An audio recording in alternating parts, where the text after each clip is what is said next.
بسم اللہ الرحمن الرحیم. السلام علیکم. میرا نام کیسر ہے. آپ کیسر خان یوٹیوب چینل دیکھ رہے ہیں.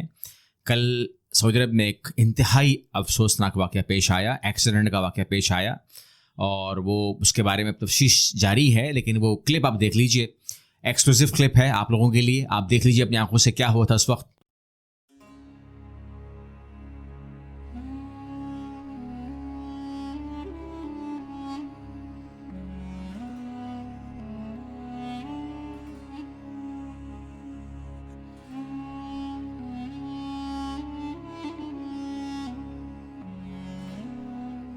تفتیش جاری ہے. جو بھی اس کے اوپر رپورٹ آئے گی میں آپ لوگوں کے ساتھ انشاءاللہ شیئر کروں گا. دوسری خبر ہم شامل کر رہے ہیں. بلومبرگ جو امریکی جریدہ ہے, اس نے 29 تاریخ کی ایک رپورٹ پیش کی ہے, وہ میں آپ لوگوں سے شیئر کر دیتا ہوں. بہت ہی بڑی خوشخبری پاکستانیوں کے لیے اور پاکستان کے لیے. یہ میں جو خبر ہے بلومبرگ کی, وہ میں اٹیچ کر دوں گا. آپ اس کا لنک اٹھا کر اس خبر کو خود بھی پڑھ سکتے ہیں. لیکن میں آپ لوگوں کی خدمت میں پیش کر دیتا ہوں. جو بھی وبا نے دنیا بھر پہ حملہ کیا, اس کے بعد اس خطے کے اندر اس کو یا دنیا بھر میں اس کو ہینڈل کرنے کا مسئلہ پیش آیا. کس طرح ہینڈل کیا جائے گا؟ تو سب سے پہلے جو ہینڈل کرنے کا طریقہ بتایا گیا تھا, جو ڈکٹیٹ کیا گیا تھا, وہ یہ تھا کہ لاک ڈاؤن میں جائیں گے, سب کچھ بند کر دیں گے اینڈ سو آن. اس خطے کے اندر جہاں ہم رہتے ہیں, سب سے پہلا لاک ڈاؤن کھولنے والا ملک پاکستان تھا. یہ سب کو معلوم ہے. پاکستان نے لاک ڈاؤن کھول دیا, اور پاکستان نے جو اس کی ضرورت تھی اس کو ایڈریس کرنا شروع کر دیا. اور جب ہم یہ ایڈریس کر رہے تھے, اس ٹائم پورا کا پورا خطہ ہمارا بند تھا. ہمارے پڑوس میں جو ایکسپورٹ کرتا ہے وہ بنگلہ دیش ہے, اور انڈیا ہے جو ایکسپورٹ کرتا ہے, اور چائنا بھی ایکسپورٹ کرتا ہے. پاکستان کی ایکسپورٹ ان سب سے ہی کم ہے. لیکن جب اس رپورٹ کے مطابق جب سارے ممالک اس خطے کو لے کر کے نیچے چل رہے تھے, اس ٹائم پاکستان نے نہ صرف اپنی ایکسپورٹ کو بڑھایا, بلکہ اونلی آپشن کی صورت میں سامنے آیا. اور پاکستان ٹیکسٹائل کے اندر جو ہے وہ نمبر 1 پہ چلا گیا. پچھلے 4 سال کی انہوں نے رپورٹ شائع کی ہے پاکستان کی دنیا بھر کے ساتھ کمپیریزن کے ساتھ. پاکستان جو ہے وہ نمبر 1 پہ چلا گیا. اور پاکستان نے جو ایکسپورٹ بڑھائی ہے اپنی, اس ٹائم وہ ٹاپ کے اوپر ہے. یعنی کہ سپٹمبر کی رپورٹ کہتی ہے کہ پاکستان 7% کے ساتھ ہے. اس کے ساتھ انڈیا جو ہے وہ سیکنڈ نمبر پہ آتا ہے, 6% کے ساتھ ہے. بنگلہ دیش جو ہے وہ 3.5% کے ساتھ دنیا بھر کے لیے ہے. گڈ نیوز یہ ہے کہ پاکستان نے اس درمیان, جب بنگلہ دیش اور بھارت شدید لاک ڈاؤن کا شکار تھے اور بالکل پیک انہوں نے بند کر دیا تھا ملک کو, اس وقت پاکستان جو ہے سینیٹائزر میں اور جو ماسک ہے, جو دنیا کی نیڈ تھی, پاکستان کو کروڑوں آرڈرز, اربوں ڈالرز ملے, اور انہوں نے وہ تمام کے تمام جو ہے وہ ایکسپورٹ بڑھا دی. اور اب پاکستان دنیا کا ایک بہت بڑا حصہ جو ہے انکلوڈنگ دا ورلڈ وہ کور کر رہا ہے. اور وہ انڈسٹری بھی ایک نئی چیز تھی, لیکن ہمارے لیے سینیٹائز بنا کر اور تمام چیزیں کرنا. رپورٹ بتا رہی ہے کہ ٹریڈ شفٹنگ ہوئی ہے. یعنی کہ وہ کمپنیز جنہوں نے ساری زندگی بنگلہ دیش کے ساتھ کام کیا اور کبھی بھی ہمارے ساتھ کام نہیں کیا تھا, جن کمپنیز کی بات میں کر رہا ہوں, ملٹی نیشنل کمپنیز ہیں, اور اب رپورٹ میں پڑھ لیں گے آپ لوگ. اس کے علاوہ انڈیا سے کام کیا اور چائنا سے کام کیا, وہ شفٹ نہیں ہوتی تھیں, ان کا فکس چلتا تھا. وہ کمپنیز پہلی بار پاکستان کے ساتھ باقاعدہ نہ کہ صرف کانٹریکٹ میں آئی ہیں, بلکہ لاسٹ 3 منتھ میں جو ان کو سروس ملی ہے دے آر سیٹسفائیڈ. اور اس وجہ سے یہ رپورٹ کہتی ہے کہ پاکستان نے اپنی ایکسپورٹ 10% بڑھا لی ہے.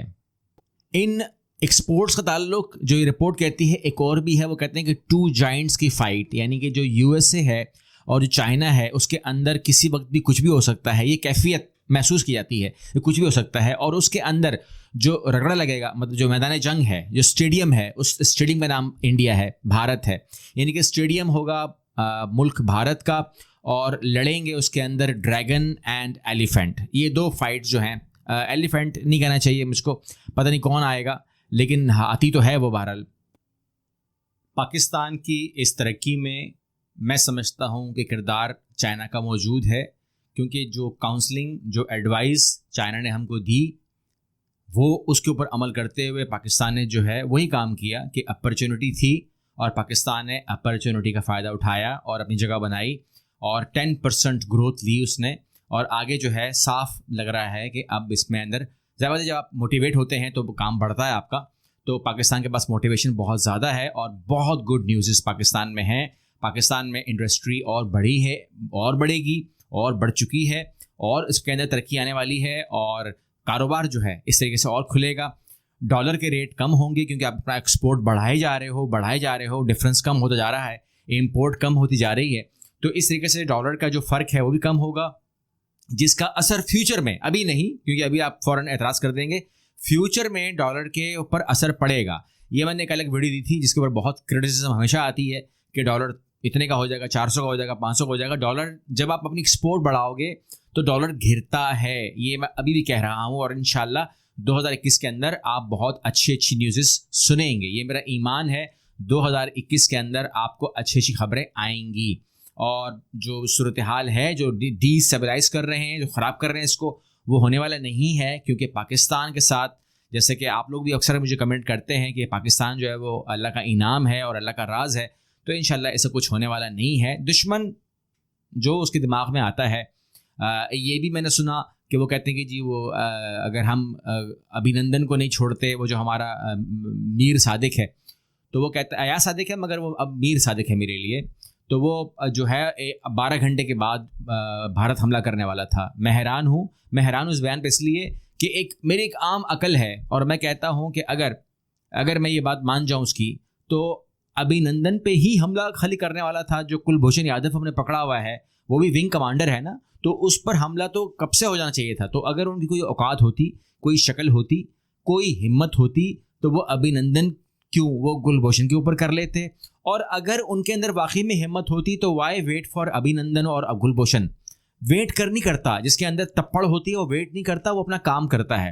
تو ان کی جو تپڑ ہے وہ یہ ہے کہ آج کی جو نیوز ہے وہ یہ آ رہی ہے کہ جو گلوان ویلی ہے اس کے اندر وہ مزید چائنا کی فوج آگے آ چکی ہے, اور جو بھارتی فوج ہے اس نے وہاں پر باقاعدہ بوائیکاٹ کیا ہوا ہے لڑنے کا. وہ کہتے ہیں ہم لڑیں گے نہیں, کیونکہ ہمارے پاس کچھ لڑنے کے لیے ہے ہی نہیں. ہمیں جب تک گورنمنٹ سپورٹ نہیں کرے گی تب تک ہم نہیں لڑنے والے, کیونکہ جو وہ ہے چائنیز آرمی ہے وہ ویل اکوپڈ ہے, اور جو بھارتی فوج ہے اس کے پاس وہی 500 روپے کی پینٹ ہے اور 300 روپے کی شرٹ ہے, اس میں وہ لڑنے کو تیار نہیں ہے. اور اگر اس غربت سے ہی لڑائیں گے اس کو تو پھر مجھے نہیں لگتا کہ کچھ ہونے والا ہے.